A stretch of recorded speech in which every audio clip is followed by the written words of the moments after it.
बबनराव लोणीकर हे भारतीय जनता पार्टीचे आमदार आहेत.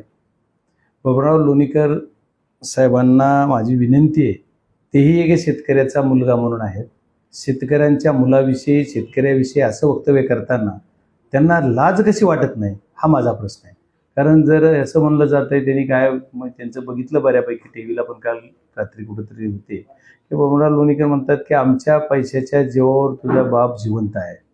तुझ्या मुलाला तो ही जी कार्टे बसून बोलताय ती त्यांचे कसं असं एवढं जेवढं असं बेताव वक्तव्य करायचं काम जे करतात, यांना एक तर सत्तेचा माज आहे किंवा यांना सत्तेची मस्ती आहे.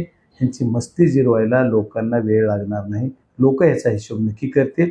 यांना जी आता सत्ता आली, परत निवडून आल्यामुळे त्यांना तसा माज आहे आणि सत्तेत बसलेलं यांचं सरकार असल्यामुळे यांनाही एवढा जी चढलेला माज उतरवायला लोक कमी करणार नाही. अपेक्षा आपण करणं स्वाभाविक आहे. आपण काय करू शकतो, यांच्याकडून अपेक्षाच करू शकतो यांनी असं केलं पाहिजे, पण याचं करणार का? हे यांचं काहीच करत नाही. ह्यांनीच बोलायला लावायचं, ह्यांनीच काय काय बोलतील, काय काय नाही. काही लोक पाळलेलेच आहे, तसं हे बोलतात. मुख्यमंत्री महोदय याच्यावर काही कारवाई करणार नाहीत. मुख्यमंत्र्यांना याची सहमती आहे का हे कळणार नाही. कारण असं बोलल्यानं जर समर्थनच असलं पाहिजे यांच्याशिवाय कसं बोलतात. यांच्यावर साधं यांनी दिलगिरी सुद्धा व्यक्त केली नाही आतापर्यंत तरी माझ्या माहितीनं.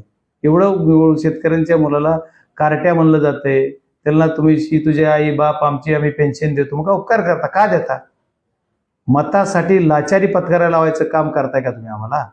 आमच्या शेतकऱ्यांच्या मुलाविषयी, शेतकऱ्याविषयी तर तुम्ही आम्हाला लाचार समजता देताय. तुम्ही त्यांचा अधिकार आहे. या भारत देशामधील जेवढे काही पेन्शनदार शेतकरी आहेत ते अन्नदाता आहे. सर्व शेतकऱ्यांच्या जीवावर ही भारत देशात एवढं अन्न उत्पादन होत आहे आणि ते आपण एक्सपोर्टला सुद्धा जातो, ते शेतकऱ्यांच्या जीवावर.